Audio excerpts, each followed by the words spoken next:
Dios.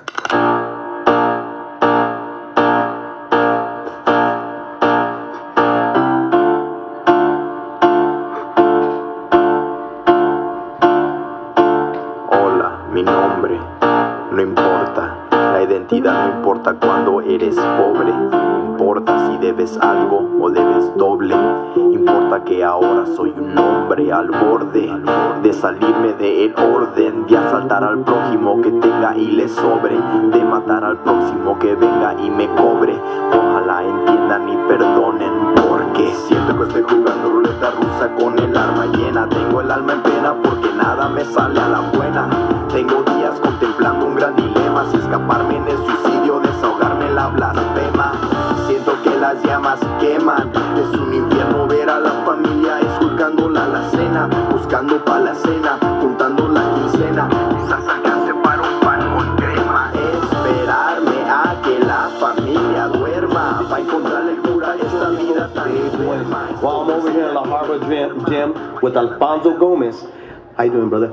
I'm doing great. I'm enjoying myself. We just had a Christmas party here for all the community around that does not have the luxuries of other people.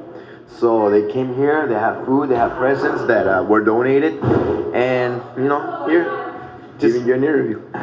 Great, enjoying man. myself. So, how have things been for you? I mean, after the last time we saw you was against Miguel Cotto, right? Mm-hmm. What's new for Alfonso? Well, after the Miguel Cotto fight, you know, I felt like I reached the point in my life that every boxer looks for, to fight for the world title. You know, I had the luckiness or the opportunity to actually do it, since a lot of boxers don't. Mm-hmm. And after that, I kind of felt like this whole world got lifted off my shoulders. You know, so many years of training for this moment. I went to the fight and I lost. But I just decided to take the rest of the year off, just to analyze things, just to think about stuff, enjoy myself. You know, it has been 18 years of, you know, training, coming in and out always. The first 5 years as a professional before the contender, I was constantly training because any second they would call me for a fight, you know, since I was always the opponent. Right. So, you know, after the contender, then came harder fights and harder training, so just resting. Just resting it up. Yeah, analyzing stuff. But now that it's the end of the year, getting ready for next year, which I'm really excited about because I want to do, you know, kind of like a comeback thing. Okay, and come back in 147, or are you planning to go back down? Well, my plan is to actually go down to 140 pounds, you know, with a new mentality, a new way of training, because I've been training differently. I've been looking at the best boxers in the world, seeing why they're the best, why they do that others don't, or why that I don't, how come I'm not there. So I've been incorporating a lot of their styles and a lot of the strategies and a lot of their mentality into my training. So I believe that coming at 140, I'll be strong. And with my new mentality, my new training, I'll be, you know, someone to be reckoned with at 140 pounds. Now, do you still have your dad in your corner, or did you pull somebody else new? And what are the preparations that you're doing to prepare yourself for 140? Well, right now, what I'm doing is just running a lot, staying in shape, trying not to gain a lot of weight, because definitely going to 140 is going to be a challenge in itself. So, you know, and my main purpose is that, you know, through all this Christmas and holidays, hopefully I don't gain too much weight. But yeah, some tamales, pozole. But definitely, before my next training, you know, my next fight, before my next big training, I want to be like 150, 152. So making 140 will be much easier. Right on. Okay. Sparring partners to get you ready. Are you eyeing anybody, you know, really to try to prepare you to go back to 140? No, sparring partners, I think I liked what Freddie Roach said on Manny Pacquiao, that he doesn't get sparring partners. He fights fighters. He spars fighters, which, you know, make him that much better. So, you know, I don't want to spar people that are just going to help me something. I'm going to come into the sparring already ready to put into test my new style, or whatever you want to call it, my new way of training, my new me. New regimen of what you're going to do. Me, yeah, the new regimen. Okay, so let's kind of go back, okay? Yeah. Came out of the Contender Series. You know, you were fighting at, I believe, a middleweight, right at the time? Yeah, 160. Okay. So big guys you were kind of facing, and you were the little guy out of the whole camp, right? coming out of there, you get your shot at with Arturo Gatti, which you look great. Your right hand was just landing freely. You had a good rhythm. Then you get in with Ben Tacky, the same thing. You know, you had a good rhythm.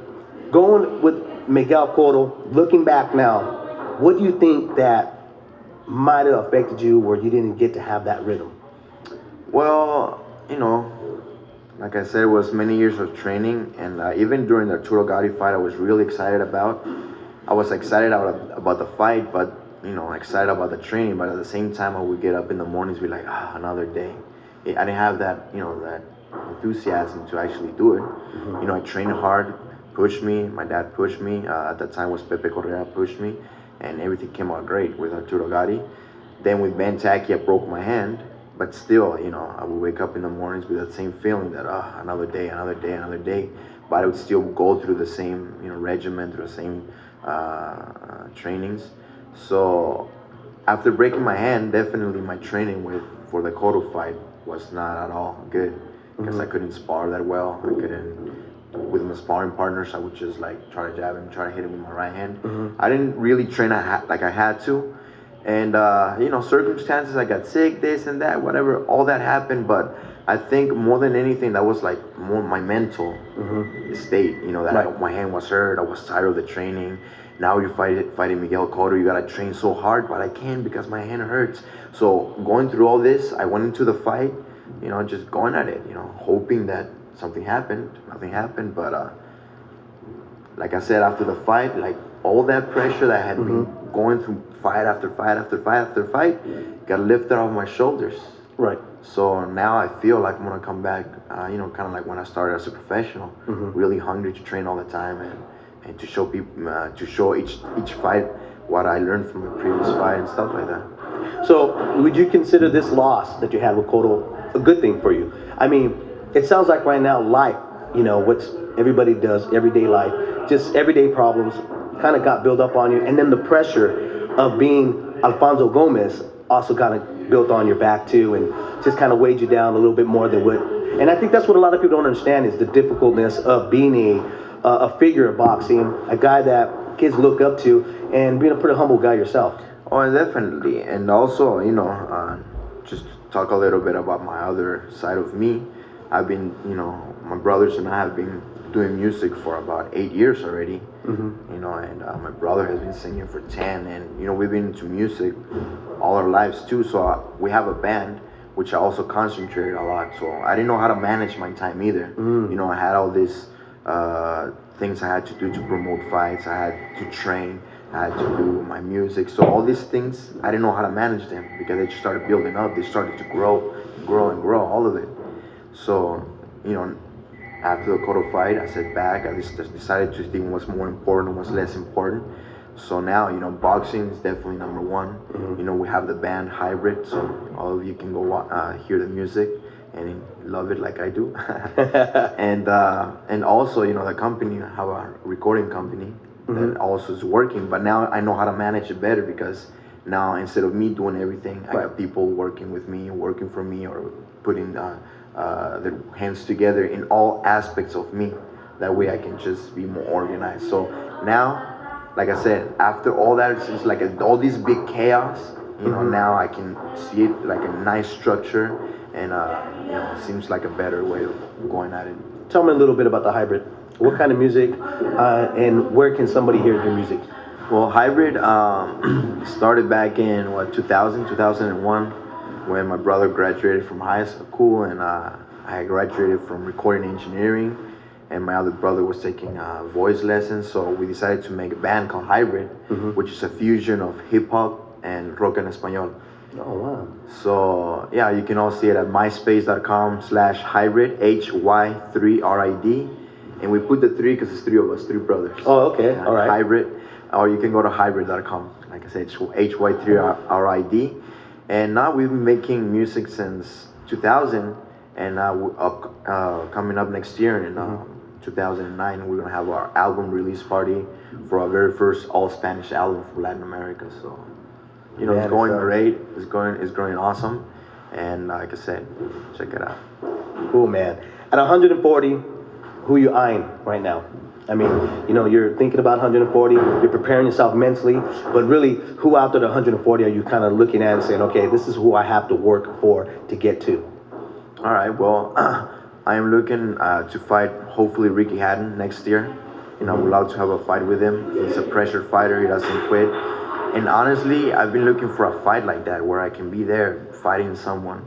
You know, when I fought Gotti, I thought I was gonna get that fight of the year type of fight. We was gonna have banging with each other, boom boom, but it didn't happen. You know, he would try to box me, and the fight ended. With Ben Taki, you know, I decided to box him because I broke my hand. And with Cotto, you know, we didn't get the opportunity to actually exchange punches, which is not in the fight. So maybe with Ricky Hatton, we can have that, you know, back and forth fight, 12 rounds, 10 rounds, however much it lasts, and have kind of like a fight of the year. So definitely, fighting him would definitely be something that I would look forward to, that I'm training forward to, because I think after beating him,